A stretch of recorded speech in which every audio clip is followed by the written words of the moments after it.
rasa malu itu yang membuat kita ya dekat sama Allah gitu. Malu ya dikasih rezeki tapi nggak pernah sedekah, malu lah. Malu kalau kita dapat take home pay tiap bulan tetapi orang tua tidak pernah merasakan. Malu juga kalau kita punya suami, diizinkan suami mencari nafkah tetapi suami tidak pernah mencicipi kontribusi kita. Kalau misalnya suami lagi pusing, kenapa sih ayah?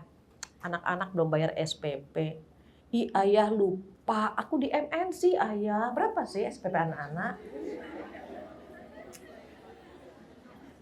Ayah begitu terus deh, berapa? Tinggal sebut aja angkanya gitu. Disebut aja, ditransportasi enggak. Kenapa? Pengen dong punya kontribusi dalam rumah tangga kita gitu. Jadi nanti ketika kita ingin menggunakan spend uang kita tuh, ya suami mengizinkan. Kenapa? Toh di rumah sudah ada yang kita sediakan. Kontribusi kita di rumah ada, di orang tua ada gitu kan. Maka ketika kita menggunakan uang kita, karena kita pengen katakanlah healing, eating gitu ya, shopping, ya mereka memaklumi karena kita sudah memberikan untuk mereka gitu.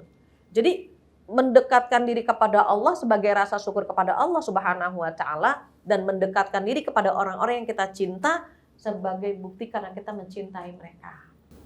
Kuncinya apa sih? Bahagiakan orang-orang di sekitar kita sebelum mereka meninggalkan kita atau kita meninggalkan mereka. Bahagiakan ibu kita sebelum dia meninggalkan kita. Kalau dia meninggalkan kita, aduh sedihnya luar biasa.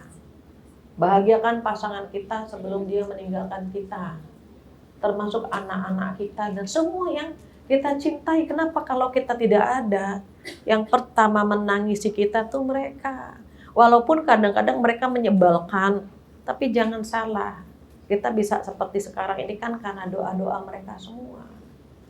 Jadi bersyukur dengan perbuatan, buktikan cinta kita, ketulusan kita kepada orang-orang yang kita cinta dan yang selalu mendoakan kita, itu terkait dengan rasa syukur.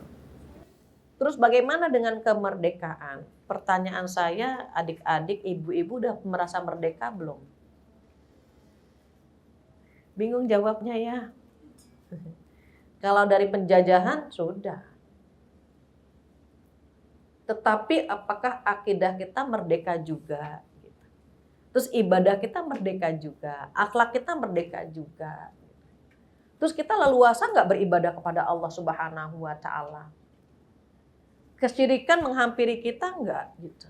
Itu pertanyaannya kan begitu. Kalau dari penjajahan betul kita sudah merdeka. Tapi akidah kita selamat enggak dari kesyirikan?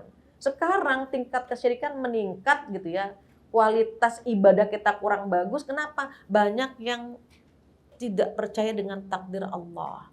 Yang didatangi siapa? Paranormal ya. Bahkan dikatakan di surat An-Nisa ayat 60. Mereka mengklaim beriman dengan Al-Quran, mengklaim beriman dengan kitab-kitab sebelumnya, tetapi mereka masih menjadikan tagut sebagai cara mengambil keputusan. Tagut itu apa sih? Berhala-berhala. Tagut itu 3 tafsirannya, bisa jadi berhala, bisa jadi sembahan-sembahan yang lain, bisa jadi pemimpin-pemimpin yang menyesatkan kita, atau bisa jadi paranormal yang membuat kita semakin jauh dari Allah Subhanahu wa taala. Itu tagut yang ada di surat An-Nisa. Kita pernah punya berhala-berhala nggak dalam hidup kita? Sehingga gara-gara kerjaan kita nggak sholat gitu maksudnya. Gara-gara mengejar harta kita jauh dari Allah. Sekarang ini kan kita terganggu ya mencari harta itu menghalalkan semua cara. Nah itu PR buat kita, sudah nggak kita selamat begitu. Jadi tagut itu ada yang menerjemahkan paranormal karena banyak yang datang ke paranormal untuk mengetahui masa depannya. Berarti kan akidah kita tidak merdeka, tidak selamat. Yang kedua ibadah kita. Kita pakai jilbab merdeka nggak? Kalau di MNC bebas ya, boleh ya. Ada beberapa kantor yang kalau ke kantor dia lepas. Nanti pulang dari kantor dia pakai lagi. Saya tanya kenapa? Bos kami tidak mengizinkannya. Kalau mereka belum merdeka melaksanakan perintah Allah gitu. Terus kita bisa merdeka melakukannya, kenapa tidak kita lakukan? Mudah-mudahan yang belum dalam waktu dekat ya feeling saya yang rajin ngaji, even dia belum pakai jilbab, tapi feeling saya akan tutup aurat itu. Insya Allah. Feeling saya begitu. Karena pernah ya datang salah satu BUMN, terus dia pengen banget nganter saya. Coba dia bilang apa? Saya pengen nganter Bu Fathia sampai ke mobil, tapi saya malu belum pakai jilbab. Saya bilang sini. Dikit lagi kamu pakai jilbab, saya bilang. Serius Bu, saya pengen banget dapat hidayah kayak orang-orang, dia bilang. Pertanyaan saya, pernah pengen nggak pakai jilbab? Pernah Bu, saya pengen banget pakai jilbab. Tahu nggak? Itu hidayah itu. Oh itu hidayah Bu, itu hidayah ketika pengen banget pakai jilbab, itu hidayah itu. Cepat diambil karena dia tidak datang lagi. Nangis dia. Serius Bu, serius. Itu hidayah. Besoknya ketemu dalam pengajian, dia udah pakai jilbab. Dia sudah pakai jilbab, sudah rapi. Senang ya Bu, ternyata itu hidayah, itu hidayah. Kita pengen sholat, pengen beramal soleh, itu hidayah. Pintu hidayah mengetuk hati-hati kita, tetapi tidak semua mampu membukanya. Jadi kalau ada hidayah nyentuh kita pengen berbuat baik, itu hidayah ngetuk. Halo, assalamualaikum. Halo, assalamualaikum. Ada yang bisa membukanya dan ada juga yang tidak punya kekuatan untuk membuka ketukan hidayah tadi. Jadi kalau kita pengen melakukan kebaikan, Masya Allah. Allah mengantar hidayah buat kita. Termasuk adik-adik ketika ingin duduk di sini, ingin duduk di pengajian, itu hidayah. Dibimbing sama Allah. Makanya semua alasan yang tidak menginginkan kita berangkat ke sini, itu kita terjang semua. Ada diskon nanti pulang ngaji gitu kan. Ada inian nanti pulang ngaji. Kenapa? Oh hidayah itu dorongannya lebih besar.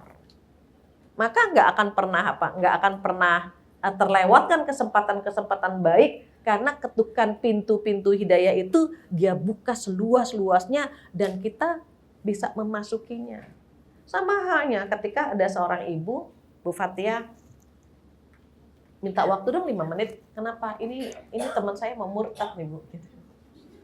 Temannya mau murtad. Saya bilang saya ada agenda lagi sebetulnya. Sebentar aja Bu, 5 menit saja.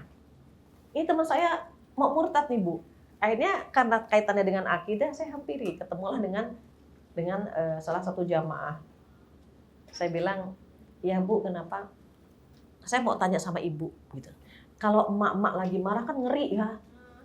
Ngeri banget gitu ya. Kenapa? Saya tanya. Allah tuh di mana gitu. Maksudnya Allah di mana Bu? Saya sholat tapi suami saya selingkuh. Bisnis saya hancur. Anak-anak saya sakit. Allah tuh di mana gitu. Saya diam dulu karena dia lagi marah. Saya balik tanya, Ibu sholat kadang-kadang.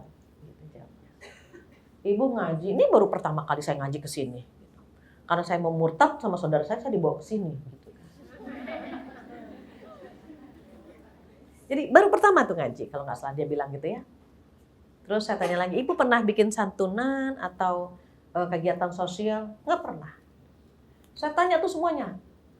Ibu pernah puasa? Ya kadang-kadang gitu. Udah dijawab semua pertanyaan saya balik nanya lagi. Bu, Allah nyari Ibu di pengajian, Ibu nggak ada. Allah nyari Ibu di tempat orang sholat, Ibu nggak ada.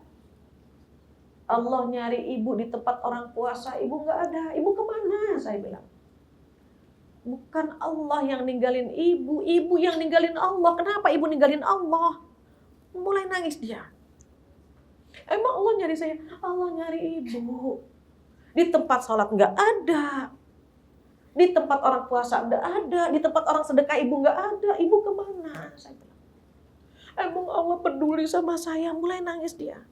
Allah tuh sayang banget sama kita. Allah mencari kita di tempat-tempat yang baik, tapi Ibu nggak ada. Terus sekarang bagaimana? Allah nunggu Ibu. Allah ketemu Ibu di sini sekarang. Makanya Ibu akan lebih kuat lagi dengan Allah, akidah ibu akan kembali, saya bilang. Tapi gimana caranya? Ibu jangan murtad. Allah lagi ngerangkul ibu, makanya ibu duduk di sini. Nangis, dia nangis. Ibu jangan hilang lagi, Allah cari ibu di sini. Besok kita ketemu lagi ya. Iya bu, iya bu. Terus saya kenapa diuji? Oh Allah sayang banget karena ibu kemarin jauh dari Allah. Makanya sama Allah dicubit, dikasih ujian biar ibu datang lagi ke sini. Iya bu, 5 menit kan? Saya bilang udah cukup ya, saya mau ke tempat lain. Bulan depan ketemu lagi. Saya bilang, Mbak, yang kemarin mau murtad ada nggak? Ada. Saya datang, gimana? Sehat?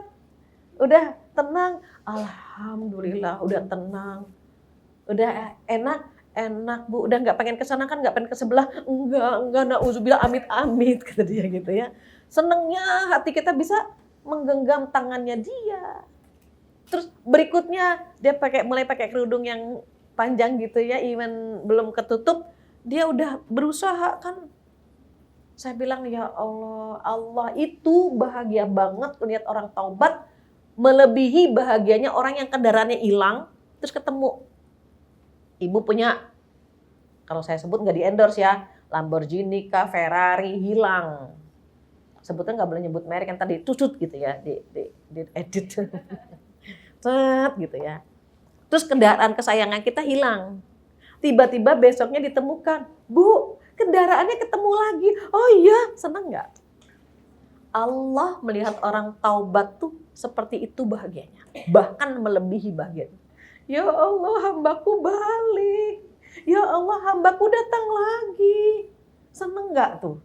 Jadi kalau kita bilang, Allahumma gfirli, ya Allah ampuni dosaku ya Allah. Allah lihat, ya Allah, hambaku datang lagi. Hambaku kembali ke pelukanku lagi. Apa ada yang lebih keren dari ini? Nggak ada. Kita benar-benar merdeka ketika kita bisa menahan hawa nafsu kita dari dosa dan maksiat. Apalagi dari pemurtadan gitu. Jadi kalau kita bisa kembali kepada Allah, merdeka banget kita. Ya Allah, hamba kembali kepadamu.